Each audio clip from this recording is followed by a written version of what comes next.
الحمد لله وكفى وسلام على عباده الذين اصطفى أما بعد أعوذ بالله من الشيطان الرجيم بسم الله الرحمن الرحيم وذكر فإن الذكرى تنفع المؤمنين وقال الله تعالى في مقام آخر إنا نحن نزلنا الذكر وإنا له لحافظون سبحان ربك رب العزة عما يصفون وسلام على المرسلين والحمد لله رب العالمين اللهم صل على سيدنا محمد وعلى آل سيدنا محمد وبارك وسلم اللهم صل على سيدنا محمد وعلى آل سيدنا محمد وبارك وسلم اللهم صل على سيدنا محمد وعلى آل سيدنا محمد وبارك وسلم. مقصد زندگی اللہ کی بندگی اور مقصد حیات اللہ کی یاد. نہ ہم اپنی مرضی سے دنیا میں آئے اور نہ اپنی مرضی سے دنیا سے جائیں گے. اللہ پاک نے حکم فرمایا تو آگے اور اللہ تعالیٰ حکم فرمائیں گے تو چلے جائیں گے. نہ آنے میں ہماری مرضی کا کوئی دخل نہ جانے میں ہماری مرضی کا کوئی دخل. عقل مندی کا تقاضا یہ ہے بیچ کی جو زندگی ہے وہ بھی ہم اللہ کی مرضی کے مطابق گزاریں. کافی صاحب حضرات بیٹھے ہوئے ہیں بالخصوص یہ معصوم بچے جو حافظ قرآن ہوئے اور ان کے دوسرے ساتھی. یہ تو جس وقت یہ جلسے کا آغاز ہوا تبھی سے بیٹھے ہوئے بھوکے بھی ہوں گے پیاسے بھی ہوں گے. بچوں کو انعام میں ٹفن بھی دیا ہے وہ بھی خالی تھا. اس لیے بہت لمبی چوڑی بات کرنے کا ارادہ نہیں ہے. البتہ کئی چیزیں سامنے ہیں تاکہ وقت بھی ضائع نہ ہو اور کچھ کام کی بات سامنے آ جائے. میرے استاد محترم اور ہم سب کے مربی مختوم حضرت مولانا سید الفقار صاحب رحمۃ اللہ علیہ جلسے کی جو ترتیب بناتے تھے وہ اتنی شاندار ہوتی تھی کہ کسی پہ بھی بارے بنا نہیں گزرتا تھا.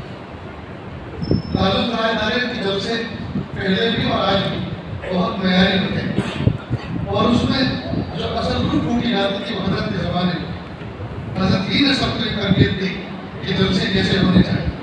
یہ نہیں ہے کہ جو دل میں آئے بچہ شعر سناتے جس کا لہجہ اچھا اس کو کھڑا کرتے چاہے وہ قوالی سنائے. ایسا نہیں. اشعار کا بھی انتخاب پھر اشعار میں کتنے مصرے سناتے ہیں کہ بہت لمبا نہ ہو جائے. پھر قرات کا انتخاب پھر تقریر کا انتخاب مکالمے کا انتخاب اور سارا کا سارا نظام. پھر تقریر میں اردو تقریر انگریزی تقریر عربی تقریر مقامی گجراتی زبان کی تقریر اور یہ سب کچھ نظام 45 سے 50 منٹ میں ہوگا. پھر جو چیف گیسٹ آئے ہوئے ہیں صدر مہمان آئے ہوئے ہیں ان کا بیان اور 12 منٹ تو کام کرا. کیا بہترین نظام ہوتا تھا. باقی اللہ تعالیٰ کے قول کو نور کرنا ہے. بچوں کی تکمیل میں اور تکمیل کے موقع پر عام طور پر بچوں کا اعزاز کیا جاتا ہے. اساتذہ کے ہاتھوں کے سر پر پگڑی باندھی جاتی ہے. یہ بچوں کا اعزاز ہے. اس پگڑی سے متعلق ایک بات یہ سمجھ پاتی ہے کہ چھوٹے چھوٹے معصوم بچے آئے اس میں چھوٹے بھی تھے بڑے بھی تھے تین قدر آپ قدر بے قدر با قدر ہر طرح کے تھے. کئی مرتبہ پگڑی باندھنے میں بچوں کی کان بھی آنکھ بھی ناک سب کچھ شامل ہو جاتا ہے. سب کچھ لپٹ جاتا ہے. بس کے دوسرے بچے بھی سوچتے ہیں کہ اگر دستار فضیلت اسی کا نام ہے تو بس باندھنے والا کو مبارک ہو اور دینے والا کو مبارک آنکھوں میں بن پائے. اچھے خاصے کارٹون بن جاتے ہیں. تو بہتر تو یہ ہے آج کل مارکیٹ میں سب ٹوپی ملتی ہے موٹی سی ٹوپی اور یہ جو عربی رومال ہوتا ہے تکونا کر کے ایک پیج گھر پہ ایک ادھر کو پہلے سے باندھ کے رکھ کے اور سر پہ اڑا دیا جائے. جو اکابر مشاہیر جتنے اساتذہ بیٹھے سب کے سامنے ایک بچے کو کھڑا کرتے سب ایک بچے کی سر پر رکھتے. احساس بھی ہو گیا وقت کی بچت اور محنت بھی نہیں ہوا اور بچے خوبصورت بھی لگیں گے دیکھنے میں. حیدرآباد کے علاقے میں دیکھا بہت بنی بنائی پگڑیاں باقاعدہ پروفیشنل لوگ ہوتے ہیں جس طرح کی پگڑیاں بناتے ہیں اس کو آلپی لگا دیتے ہیں تاکہ ٹولنے نہ پائے. اور ویسے ان کی کوئی اچھال بھی دیا جائے تو بھی نہ ٹولے. یہ طریقہ ہے کہ جو پروفیشنل لوگ نہیں تو جو باندھنے کا شوقین بچے ہوتے ہیں ان کو کسی کے سر پہ بٹھا کے کسی کے سامنے بٹھا کے اس کے سر پہ ٹوپیاں رکھتے جائیں اور لپیٹتا جائے اور یہ ساری کی ساری پبلک کسی دفتر میں کسی طرح سے محفوظ رکھیں، اور جس وقت بچے تقریر کے لیے بیٹھیں اسٹیج پر ٹیبل پر رکھ دیا جائے اور تمام کو پہنا دیا جائے، تو کتنا آسان کام ہے۔ میں سمجھتا ہوں جو احباب انتظار میں ہم بیٹھے ہوئے ہیں، بہت سے مدارس کے ذمہ داران بیٹھے ہوئے ہیں، تو اس بات پر توجہ دیں گے تو انشاءاللہ وقت بھی بچے گا اور بچوں کا اچھا خاصا اعزاز مل جائے گا۔ میں نے قرآن پاک کی آیت آپ کے سامنے پڑھی۔ قرآن پاک میں اللہ فرماتے ہیں اِنَّا نَحْنُ نَزَّلْنَا الذِّكْرَ وَإِنَّا لَهُ لَحَافِظُونَ، ہم نے قرآن پاک کو نازل کیا اور ہم ہی اس کی حفاظت کرنے والے ہیں۔ بہت ہی مضبوط اور بہت بھاری بھرکم انداز سے اللہ رب العزت نے قرآن پاک کی آیت میں تاکید کے صیغوں کے ساتھ، جمع کے صیغوں کے ساتھ بات فرمائی، ہم نے قرآن پاک کو نازل کیا، ہم ہی اس کی حفاظت کرنے والے ہیں۔ لہذا صبح قیامت تک یہ نظام چلتا رہے گا، اور جہاں قرآن پاک کی تحفیظ کا نظام ہوتا ہے، قرآن پاک کی تعلیم کا نظام ہوتا ہے، اگر کوئی بندہ اس کو ختم کرنا چاہے، اس کو مٹانا چاہے اور بیوقوفوں کی دنیا میں رہتا ہوگا، یہ نظام اللہ اس کی حفاظت کا وعدہ لے رہے ہیں، یہ نظام صبح قیامت تک چلتا رہے گا۔ اس لیے بہت زیادہ مایوس اور بزدل ہونے کی ضرورت نہیں ہے، اس لیے اس کی ذمہ داری اللہ پاک کی ہے۔ لیکن یہ دنیا دارالاسباب ہے، یہاں ہر چیز کو اللہ پاک نے کسی نہ کسی سبب کے ساتھ جوڑا ہے۔ اگر آپ کو اپنے آنگن میں لگے ہوئے درخت کے پھل کھانے تو آپ نرسری میں لائیے، پودا لائیے، آنگن میں گڑھا کھودیے، پودا لگائیے، کھاد پانی کا خیال رکھیے، اللہ تعالیٰ 3 سال کا آپ کو پھل کھلانا ہے۔ آپ کو گرمی لگ رہی ہے، یہ آپ کو ہوا چاہیے تو ہوا کی جگہ آپ نے پنکھے کو سبب بنا دیا۔ بچپن زیادہ ہے، میری آواز دور تک نہیں پہنچ سکتی، دور تک پہنچانی ہے تو ساؤنڈ سسٹم کو اس کے لیے سبب بنا دیا۔ یہ دنیا دارالاسباب ہے۔ اللہ پاک نے جو وعدہ فرمایا، ہم نے قرآن پاک کو نازل کیا اور ہم ہی اس کی حفاظت کریں گے۔ یہ دنیا دارالاسباب ہے۔ اللہ پاک نے اس دارالاسباب میں ان اداروں کو اور ان حفاظ کے سینوں کو منتخب فرمایا قرآن پاک کی حفاظت کے لیے۔ اس لیے پیارے بچوں، آپ سے زیادہ خوبصورت، آپ سے زیادہ ذہین، آپ سے زیادہ سمجھدار اور آپ سے زیادہ مالدار بچوں سے دنیا بھری پڑی، لیکن اللہ پاک نے قرآن پاک کی حفاظت کے لیے ان کے سینوں کا انتخاب نہیں کیا، آپ کے سینوں کا انتخاب کیا۔ آپ اللہ کے منتخب ہیں، آپ اللہ کے پسندیدہ ہیں، آپ سلیکٹڈ ہیں۔ لہذا ہرگز مایوسی کا شکار نہ ہو، ہرگز کمزوری کا شکار نہ ہو، کسی کے سوٹ اور بوٹ کو دیکھ کر رات نہ ٹپکائیں کہ کامیابی کا راستہ تو یہ ہے، ترقی کا راستہ تو یہ ہے، کامیاب تو یہ لوگ ہیں، ہمارے پاس تو کچھ بھی نہیں۔ وہ کہ آپ کی تلاشی لی جائے اور آپ کی جیب میں آج کے دن ٹوٹی کوڑے نہ نکلے، لیکن اللہ پاک نے سات و زمین، سات و آسمان سے بھاری بھرکم کلام الہی آپ کے سینوں میں محفوظ کر دیا۔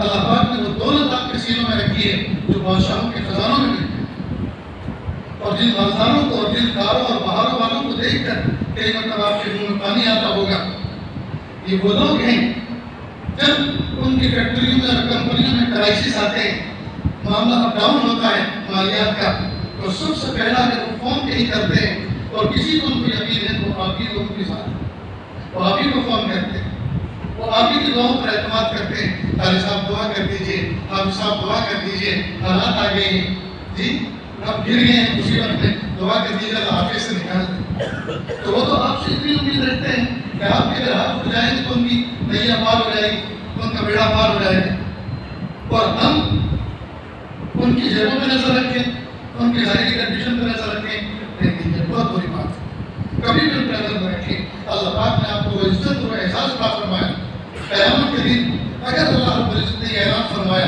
کہ جن کے سینوں میں میرا کلام ہے، جو حافظ قرآن ہے، وہ ایک لائن میں کھڑے ہوئے ہیں، تو جس لائن میں آپ کھڑے ہوئے نظر آئیں گے، پہلے نمبر پر محمد رسول اللہ صلی اللہ علیہ وسلم کے کھڑے نظر آئیں گے، اس لیے کہ وہ بھی حافظ قرآن ہے۔ اور آج سے آپ کے سینے کو اللہ کے محبوب صلی اللہ علیہ وسلم کے سینے مبارک کے ساتھ ایک گنا مشابہت ہو گئی۔ محبوب کے سینے میں کوئی ٹٹول کے دیکھو دشمنی قرآن، اور آپ کے سینے میں ٹٹول دشمنی قرآن، تو دونوں کے سینے مشابہ ہوئے کہ نہیں دوسرے؟ اتنی بڑی مشابہت، اتنا بڑا اعزاز لے کر اور اتنی بڑی دولت سینے میں محفوظ کر کے، میرے پیارے بچوں، اللہ کے واسطے ان راستوں پہ مت پھرنا جہاں گناہ ہوا کرتے ہیں، ان راستوں پہ مت چلنا جہاں غیر سے تعلق کرتے ہیں، ان راستوں پہ مت چلنا بیماری کا بازار جمع ہوتا ہے، اس لیے اپنے آپ کو اپنے دامن کو سنبھال کر رکھنا۔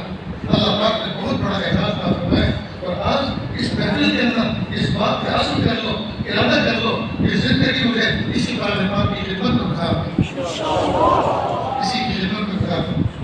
اس لیے کہ اتنا بڑا اعزاز سینے میں لے کر اور اپنی دکانوں پر اور تجارت کے بازاروں میں آپ گھومتے پھریں، جی یہ تو بہت بڑی بات ہے۔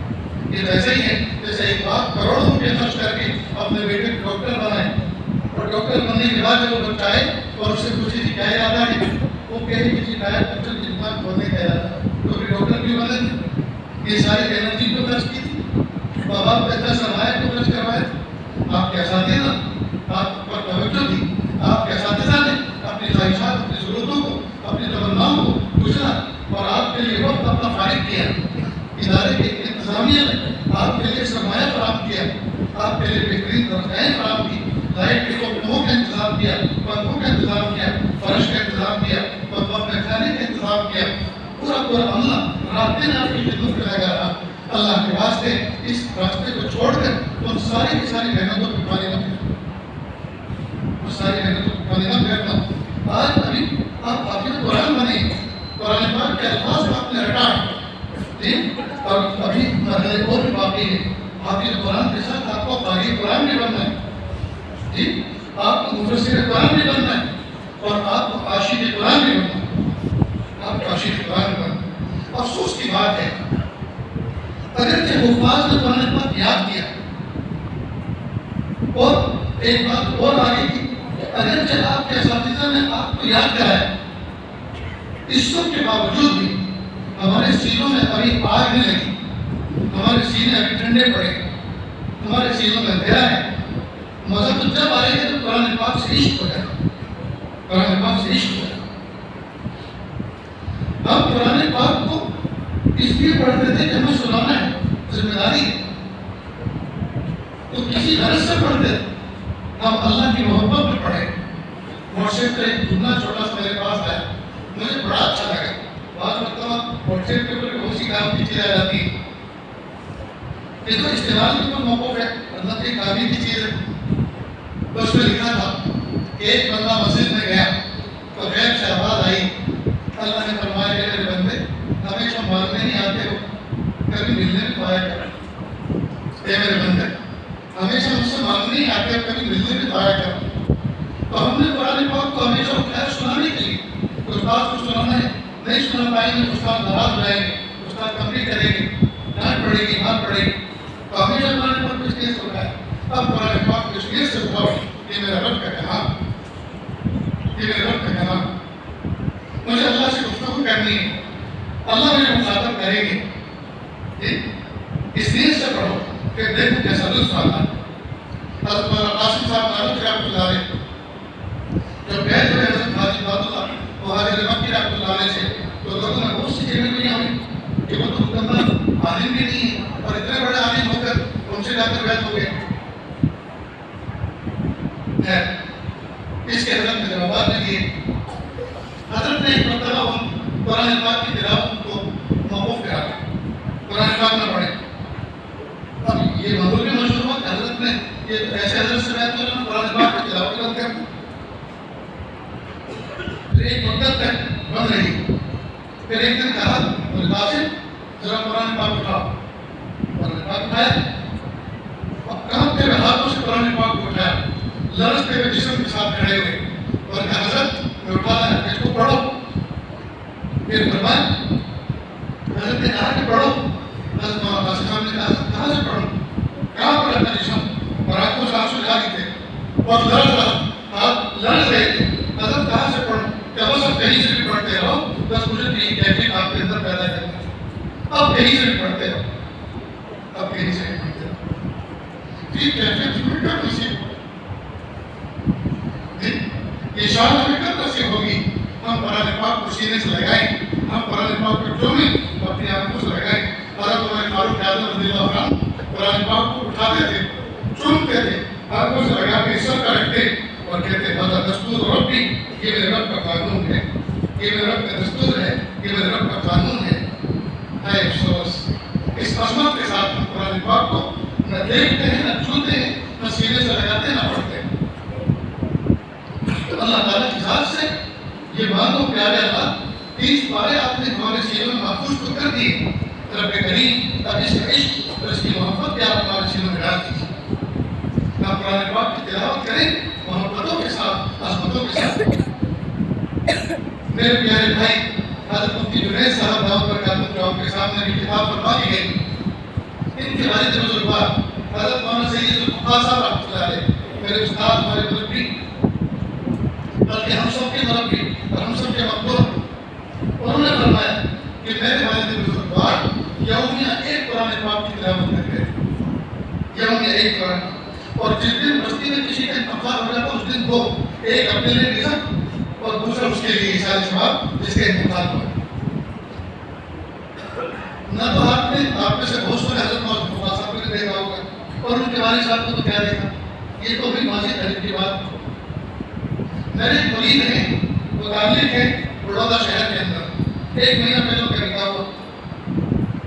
ان کی والدہ کے بارے میں بتایا کہ میری والدہ لیڈیز جیم چلاتی ہے، عورتوں کو ورزش کراتی ہے، اور میرے والد صاحب بڑے لیڈر ہیں۔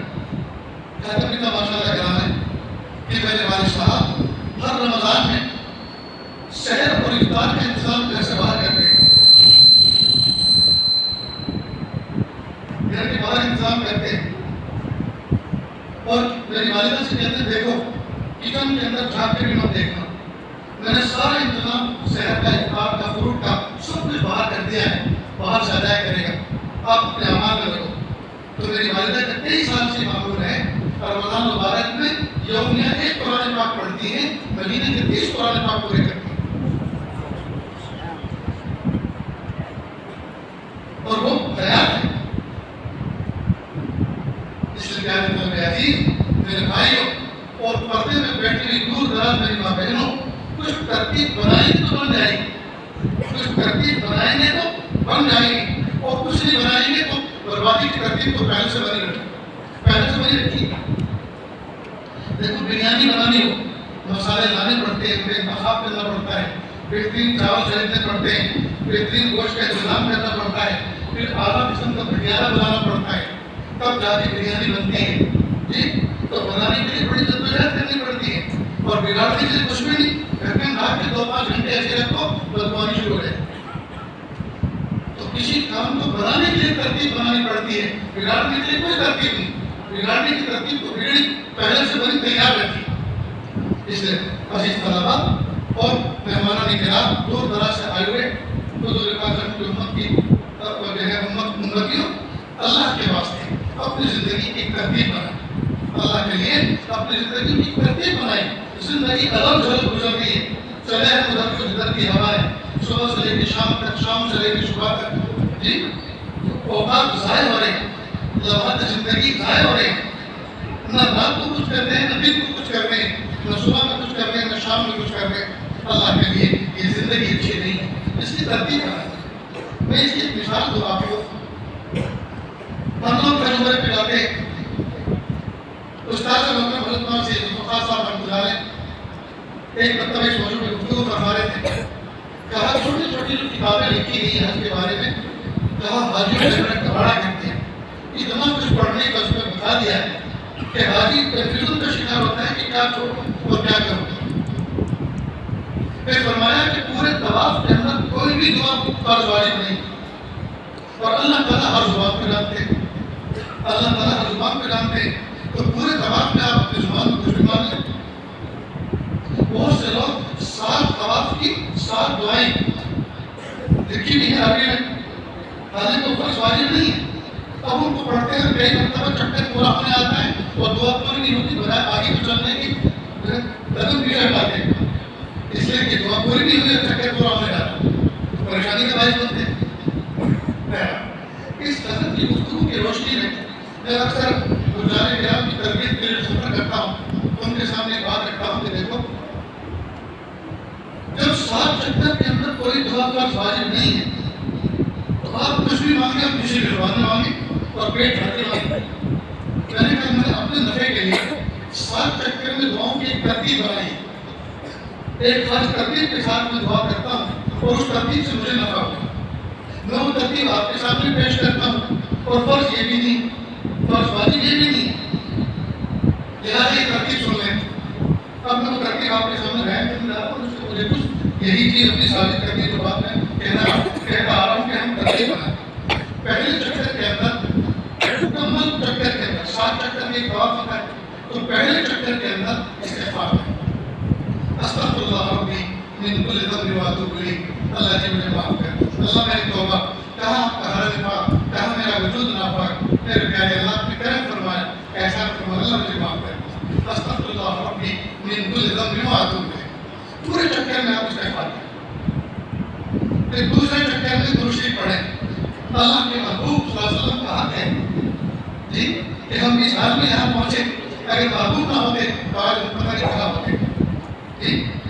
تو پورے چکر میں درود شریف صلی اللہ علیہ وسلم، صلی اللہ علیہ وسلم، صلی اللہ علیہ وسلم، 2 چکر ہوئے۔ تیسرے چکر میں صرف اور صرف اپنی ذات کے لیے میرے پیارے اللہ مجھے علم نافع عطا فرما، عمل صالح کی توفیق عطا فرما، میرا ایمان کامل حکمت مکمل بنا، کہ اللہ مقام احسان عطا فرما، کہ اللہ مجھے عشق و مستی عطا فرما، کہ اللہ اپنی محبت و محبوبیت عطا فرما جی، اپنی ذات کے لیے اللہ رزق حلال عطا فرما، صدق مکان عطا فرما، اللہ عزت عطا فرما، کہ اللہ خیر عطا فرما، اللہ اپنی فانی سواری عطا فرما، اپنی ذات کے لیے مانگی اور مضمون پورا ہو جائے تو اسی کو ریپیٹ کرے بار بار۔ تیسرے چکر میں صرف اور صرف اپنے لیے، چوتھے چکر میں اپنے ماں اور باپ، بھائی اور بہن، بیوی اور بچے جو نیئر ڈیئر ہیں، چوتھے چکر میں ان کے لیے مانگے۔ پانچویں چکر میں پوری امت کے لیے مانگے، اللہ پوری امت کی مغفرت فرما، کہ اللہ امت کو عزت رفتہ عطا فرما، عظمت رفتہ عطا فرما، شان رفتہ عطا فرما، شوکت رفتہ عطا فرما، خلافت رفتہ عطا فرما جی۔ 5 چکر میں پوری امت کے لیے، 6 میں پھر درود شریف اور 7ویں میں استغفار۔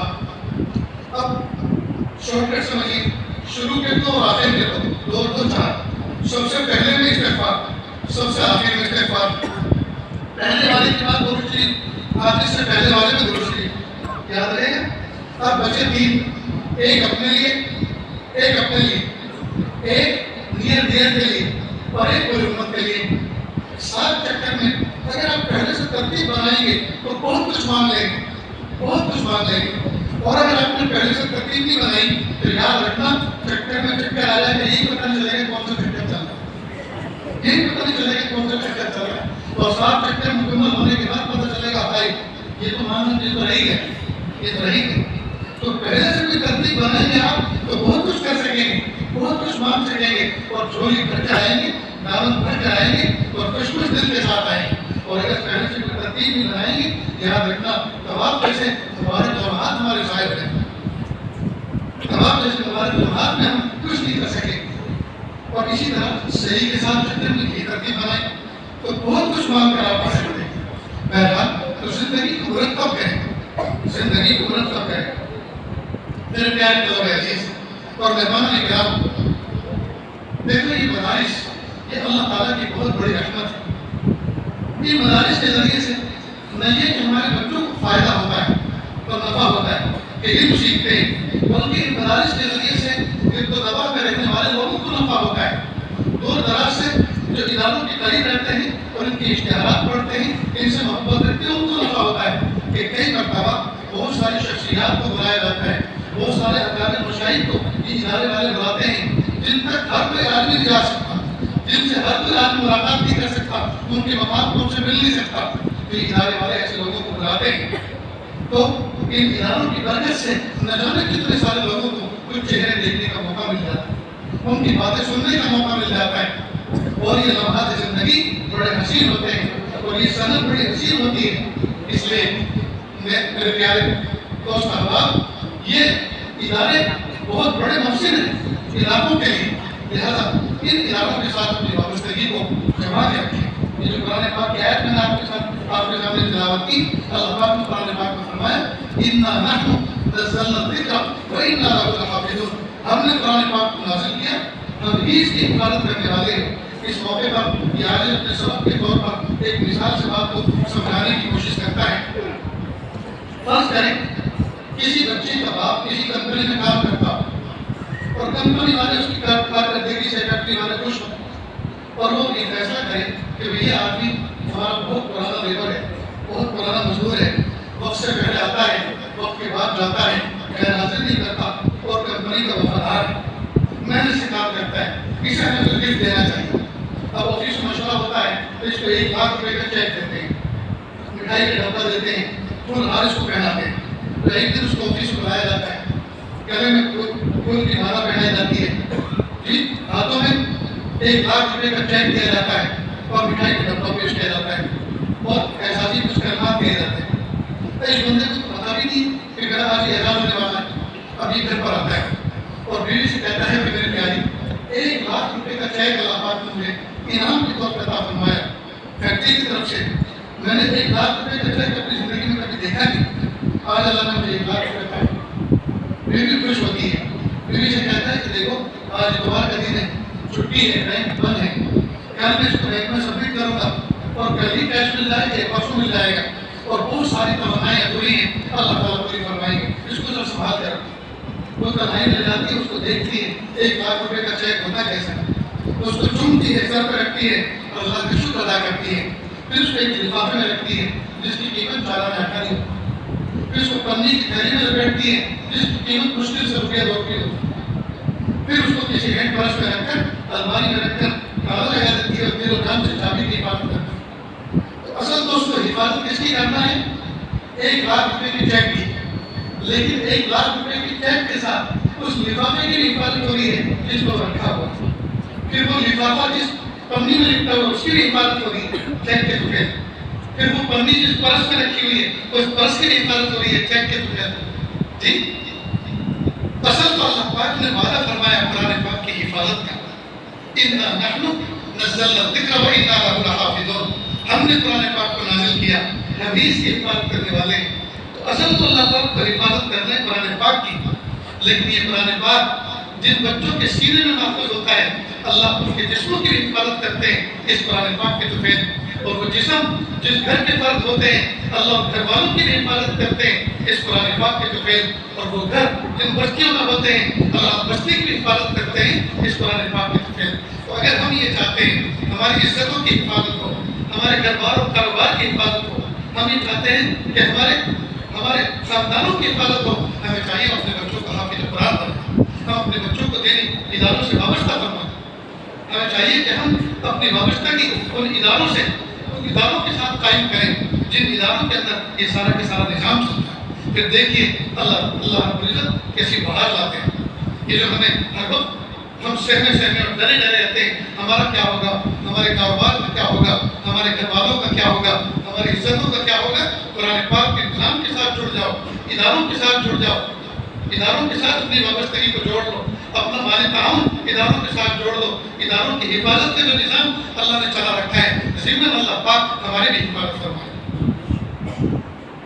ایک واقعہ مجھے یاد آ رہا ہے اس وقت، میں سوچتا ہوں آپ کے سامنے پیش کروں، یہ میرا ایک بہت بڑا سبق ہے اور اس کے اندر ہمارے لیے بہت کچھ سیکھنے کو ہے۔ حضرت تھانوی رحمۃ اللہ علیہ کے ایک خلیفہ گزرے حاجی عبدالغفور صاحب جودھپور کے تھے، یہ چھوٹے سے بچے تھے،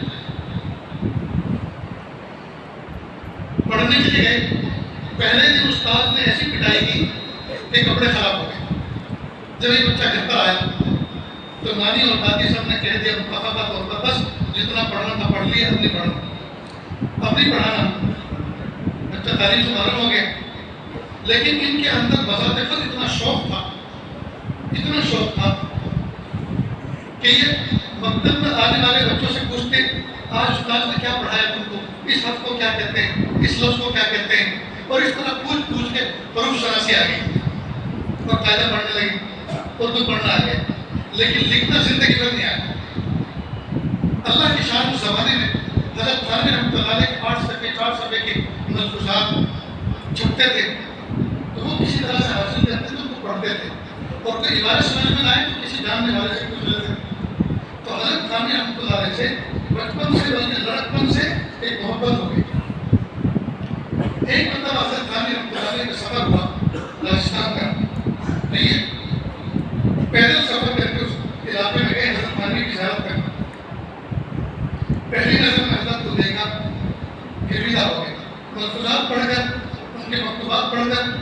محبت تو پہلے سے ہو گئی تھی، جب چہرہ دوسرا دیکھا تو عاشق ہو گئے۔ اور پہلی ملاقات میں حضرت خانی رحمۃ اللہ علیہ سے کہہ بیٹھے، حضرت جی آپ مجھے بیعت کریں۔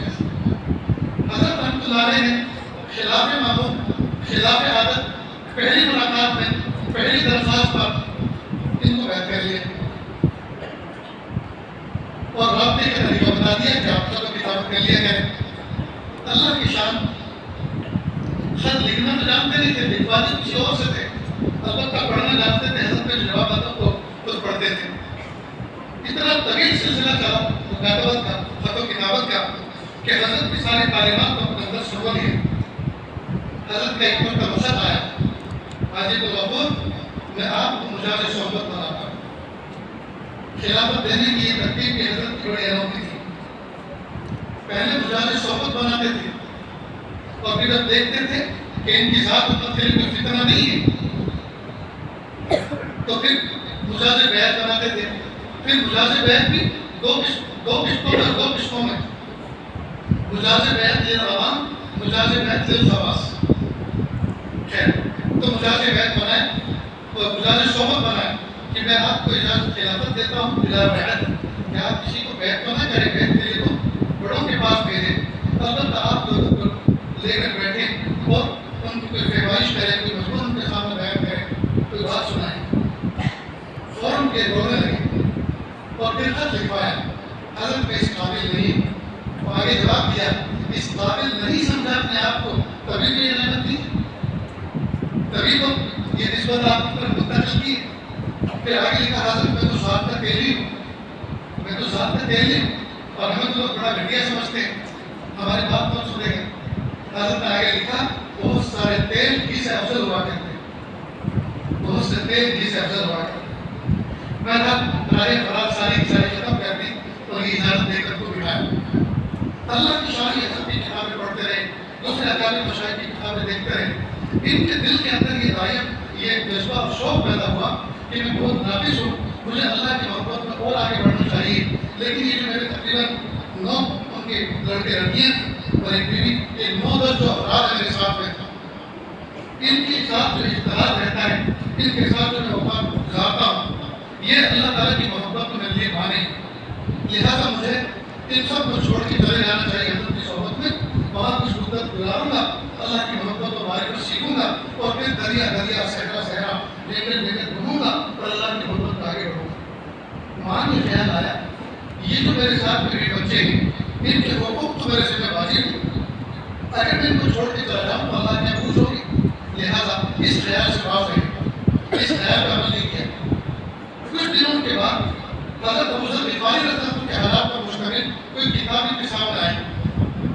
بس پھر کیا تھا، پھر جوش آیا اس جذبے کا کہ حضرت ابو ذر غفاری رضی اللہ عنہ یہ بھی تو مدینے کے باہر جنگل میں رہتے تھے، حالانکہ وہ رہتے نہیں تھے، ان کو تو رکھا گیا ہے، اس کی تو پوری داستان ہے۔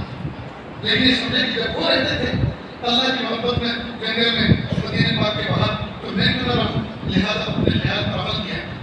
اور وہ اس طرح سے کہ کل مالیت کے 40 روپے گھر میں تھے، 40 روپے کی مالیت گھر میں تھی نقد، اس میں سے 3 کام کے لیے اور رات کی تاریکی میں اپنے گھر اور بچوں کو خیر آباد دے کے ایک ٹرین میں بیٹھے اور دلی پہنچ گئے۔ رات میں ٹرین میں سفر کیا، دہلی پہنچے، پتہ چلا شاہجہاں کی طرف جانے والی جو ٹرین ہے وہ شام کو ملتی ہے۔ دن بھر کیا کریں، 2 کتابیں ساتھ لے کر گئے تھے، تو ایک مسجد کے اندر دن بھر کتاب کا مطالعہ کرتے رہے۔ ان میں سے ایک کتاب کلیات امدادیہ ہے، حاجی امداد اللہ مہاجر مکی رحمۃ اللہ علیہ کی۔ اس کلیات امدادیہ کو پڑھتے پڑھتے ایک حکایت پڑھی کہ ایک نوجوان کے دل میں یہ شوق پیدا ہوا کہ مجھے اللہ کی محبت میں آگے بڑھنا ہے، لیکن یہ بیوی کے ساتھ رہن سہن اور اختلاف جو ہے یہ اللہ تعالیٰ کی محبت میرے لیے مانے، لہٰذا بیوی کو طلاق دی اور نکل گیا اللہ کی محبت۔ لمبی مدت صحرا صحرا دریا دریا گھومتا رہا، جنگل جنگل۔ ایک لمبی مدت کے بعد اپنی بستی میں آیا، ایک جھولا لٹکائے ہوئے، درویش بنے ہوئے۔ جب بستی میں داخل ہوا تو ایک شخص نے دیکھا کہ یہ کوئی اللہ کا ولی ہے، آج میں اس کی میزبانی کرتا ہوں اور اپنے گھر لے جاتا ہوں، ان کی خدمت کرتا ہوں، ان کی دعائیں لوں گا۔ چنانچہ گھر میں لے کر آئے۔ اللہ کی شان جب گھر میں انٹر ہوا میزبان اس مہمان کو لے کر، تو اسی آدمی اس کی سابقہ بیوی جو تھی جو مطلقہ تھی اس کا نکاح اسی کے ساتھ ہوا تھا. اس نے دیکھو وہ یہ تو بہت پرانا کھلاڑی ہے, اپنے شوہر کو پہچان گئی کہ اس نے مجھے طلاق دی تھی. خیر اس نے کچھ اظہار نہیں کیا, ان کا اکرام کیا, کھانا کھلایا, رات کو سو گئے دونوں. فجر کی نماز دونوں پڑھنے کے لیے گئے. اللہ کی شان نماز پڑھ کے جب گھر میں آئے, وہ جو بیوی تھی مطلقہ وہ آئی اور کہا کہ بابا یہ جھولے میں کیا لیے پھرتے ہو تم؟ تو اس نے فوراً کھولا اور سارا کا سارا پلٹ دیا اور کہا دیکھو یہ چھوٹی چھوٹی باتیں نہیں, یہ ضرورت کی چیز ہے اور یہ چاول ہے, یہ دال ہے, یہ مرچ مسالے ہیں, کبھی کسی ضرورت پیش آ جائے تو کھانا بنا کے کھا لیا جائے, اور یہ سوئی ہے, دھاگا ہے, کب کپڑے پڑ جائیں تو ان کو رفو کر لیا جائے, سی لیا جائے, یہ سب ضرورت کی چیزیں. تو اس عورت نے پیچھے سے ایک تھپ مارا, کمر کے اوپر کے گردن پر ایک زور سے تھپ مارا اور کہا بیوقوف, اس پوری کائنات میں تجھے میں ہی دنیا دکھی تھی, اس پوری کائنات میں تجھے میں ہی دنیا دکھی تھی کہ مجھے طلاق دے کے چلا گیا. اگر یہ سب چیزیں ضرورت کی تھی اور ہیں تو میں بھی تو ضرورت کی تھی, اور اگر میں ضرورت کی نہیں تھی اور زائد تھی تو یہ سب بھی چیزیں جو زائد ہے ضرورت کی ہیں ان کو بھی پھینک. یہ معمولی بات نہیں ہے, بہت بڑی گہری بات اس نے کہی کہ اگر یہ ضرورت کی چیز ہے ساتھ یہ کر رہا ہے تو میں بھی تو ضرورت کی چیز تھی کہ تجھے حرام سے بچا رکھا, تمہیں حلال میں بھی طرح نکالا, اور اگر میں ضرورت کی نہیں تھی تو یہ سب کی چیزیں تو ضرورت کی نہیں ہے تو میں. بس اس مقام پہ جب حاجی عبدالغفور پہنچے شکایت کو پڑھتے ہوئے تو 14 طبق روشن ہو گئے. ہائے مجھ سے بھی تو کچھ غلطی ایسی ہوئی ہے کہ میں نے اگر طلاق نہیں دی لیکن چھوڑ تو دیا میں نے, کوئی انتظام تو کر کے نہیں آیا, نام نام کے کوئی بابو انتظام تو کر کے نہیں آیا. اب کل جب میں حضرت کے پاس پہنچوں گا اور حضرت پوچھیں گے میرے بچوں کو کس کے حوالے چھوڑا, ان کے نام نقطے کا کیا انتظام کیا اور کس لیے آئے اور کیا کرنا چاہتے ہو, تو میرے پاس تو کسی بات کا بھی جواب نہیں. حضرت بتا دیں گے وہ الگ, ڈانٹ ڈپٹ پڑے گی وہ الگ, سب کے ساتھ رسوائی اور شرمندگی ہوگی وہ الگ. بہتر یہ ہے کہ میں خود ہی واپس لوٹ جاؤں. چنانچہ دلی ہی سے واپس جودھ پور آ گئے. 3 دن اور 3 رات لگی آنے جانے میں پورے نظام میں.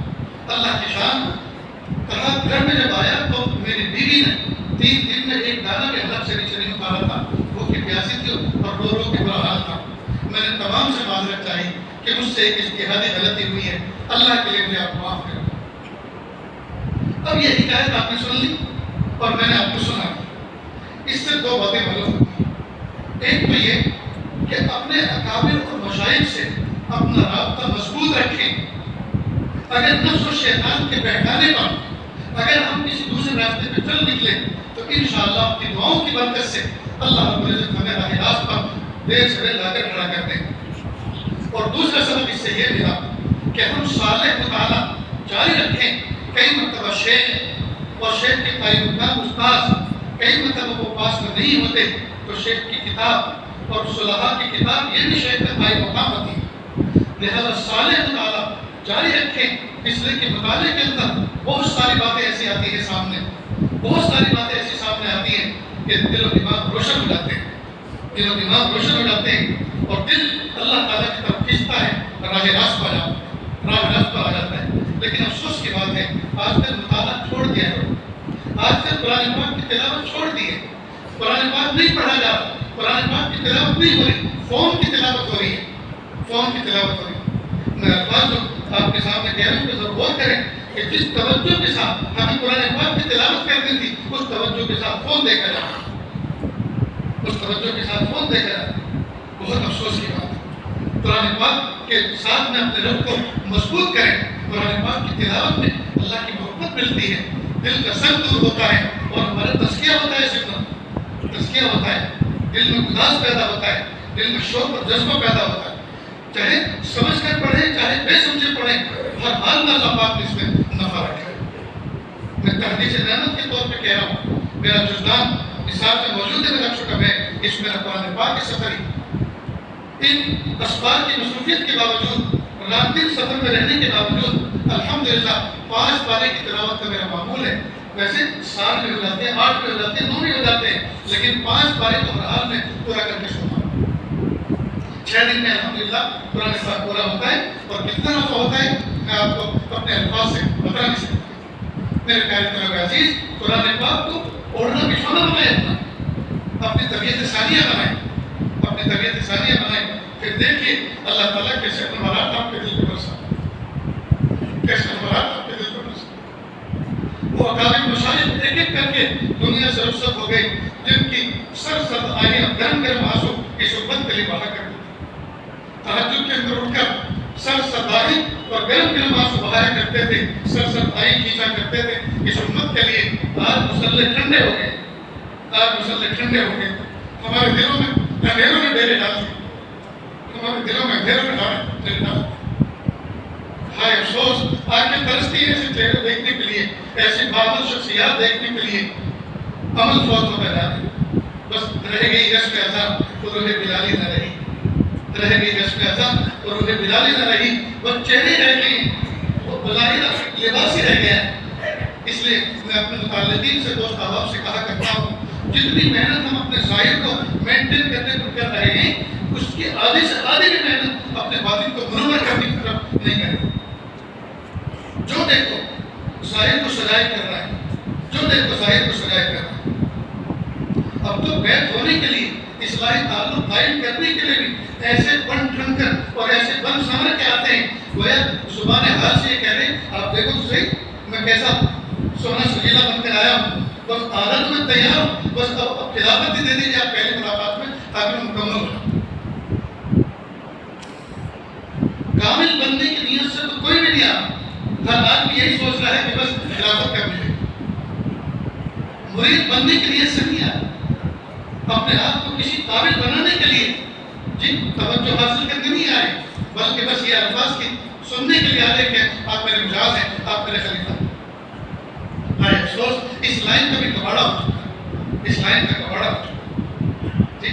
تنہائیوں میں اللہ کی ذات سے اللہ کو ماننے والے بنے، قرآن پاک کی تلاوت کرنے والے بنے، ذکر و اذکار کرنے والے بنے. افسوس کی بات ہے کہ ہم اس محنت پر نہیں چلے، اس محنت پر نہیں چلے. اس لیے رمضان بالکل قریب آ چکا ہے، مبارک ایام بالکل قریب آ چکے ہیں. 20-25 دن کے بعد مبارک مہینہ شروع ہو جائے. جی اس رمضان کو زندگی کا حسین رمضان بنا دیں، اس آنے والے رمضان کو زندگی کا حسین رمضان بنا دیں. پھر دیکھیے اللہ تعالیٰ کی رحمتیں کیسی برستی ہیں. افسوس کی بات ہے، افسوس کی بات ہے کہ بعض باتیں بعض لوگوں سے ایسی نکلتی ہیں کہ آدمی کے دل کو آباد کرتے ہیں. پڑوسی ملک کا واقعہ ہے پاکستان کا.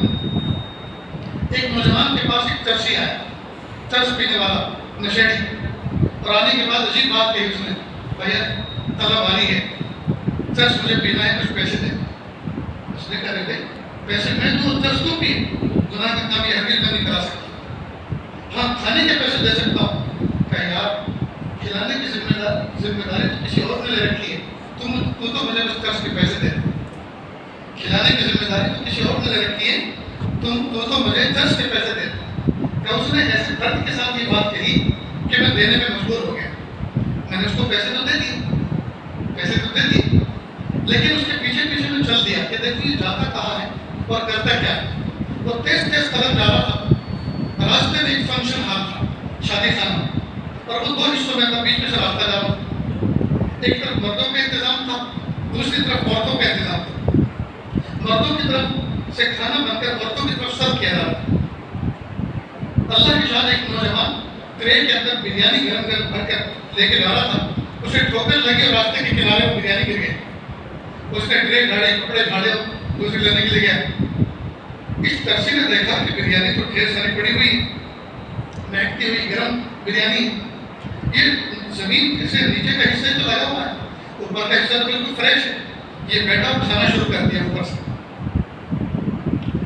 کھاتے کھاتے اس کی نظر مجھ پہ پڑی، میں نے اسے پیسے دیے مجھ پہ پڑی. تو اس نے عجیب بات کہی کہ میں زندگی میں اس کو کبھی بھلا نہیں سکتا. اس چرسی نے کیا کہا، وہ کھلاتا تو ہمیشہ برتن ہی میں ہے، لیکن آج کل ذرا اس سے انبن چل رہا. وہ کھلاتا تو ہمیشہ برتن ہی میں ہے، لیکن آج کل ذرا اس سے انبن چل رہی. اور ہاں وہ کریم اتنا ہے، وہ کریم اتنا ہے، غصہ چاہے جتنا ہو جائے بھوکا کبھی نہیں سلاتا. کریم اتنا ہے، غصہ چاہے جتنا ہو جائے بھوکا کبھی نہیں سلاتا. ایک جرسی کا ایسا یقین اللہ کی ذات پر، اور ہم مدارس پڑھنے والے اور پڑھانے والے، ہمارا یقین اللہ کی ذات پر نہ ہو، یہ کیسے ہو سکتا ہے؟ اس لیے اپنے یقین کو مضبوط کریں، عملی اعتبار سے آگے بڑھیں، اپنے باطن کو مصفہ مزکہ مجلہ بنائیں، اپنی تنہائیوں کو آباد کریں، اپنی تنہائیوں کو آباد کریں، خلوت کے اندر اللہ کی ذات کے ساتھ ایسا تعلق قائم کریں، جب جنت میں بیٹھیں تو جنت میں اللہ تعالیٰ کی محبت و معرفت کے گوہر اپنی زبان سے لوگوں پر آشکارا کریں، ظاہر کریں، برسائیں، اور لوگوں کو نفع ہو، لوگوں کو نفع ہو۔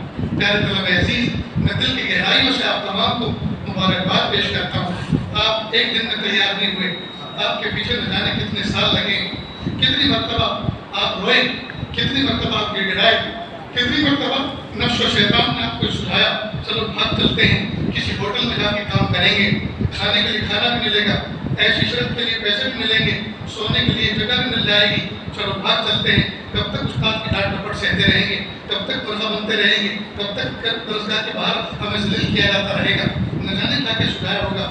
لیکن اللہ رب العزت نے آپ کو کامیاب فرما دیا، اللہ نے آپ کو کامیاب فرما دیا، اللہ نے آج آپ کو یہ دن دکھایا کہ آپ کے سر پر اساتذہ کی طرف سے دستار لگتی ہوئی ہے، اعزاز آپ کا کیا گیا، تمام کے سامنے آپ کو کھڑا کر کے آپ کے سر پر دستار لپیٹی گئی۔ یہ تاریخی دن ہے آپ کا، یہ حسین دن ہے آپ کی زندگی کا۔ اللہ رب العزت آپ کے سینوں کو قرآن پاک کے نور سے مرتے دم تک اللہ رب العزت باقی رکھے اور پر نور رکھے اور سینے کو بھرا رکھے۔ پیارے طلبہ عزیز، آپ کے ساتھ ساتھ یہ عزیز آپ کے والدین کو مبارکباد پیش کرتا ہے کہ جنہوں نے یہ قربانی دی، آپ کے لیے قربانی دی۔ میں جانے کتنی مرتبہ آپ اپنے گھر گئے اور ماں سے کہہ دیا امی اپنے مدرسے نہیں جاؤں گا، یا تو مجھے اپنے گھر پہ بلا لو، اور اگر آپ نہیں بلاتے تو اپنے مدرسے نہیں جاؤں گا، مجھے تم ڈھونڈتے رہ جانا، میں کہیں بھاگ جاؤں گا۔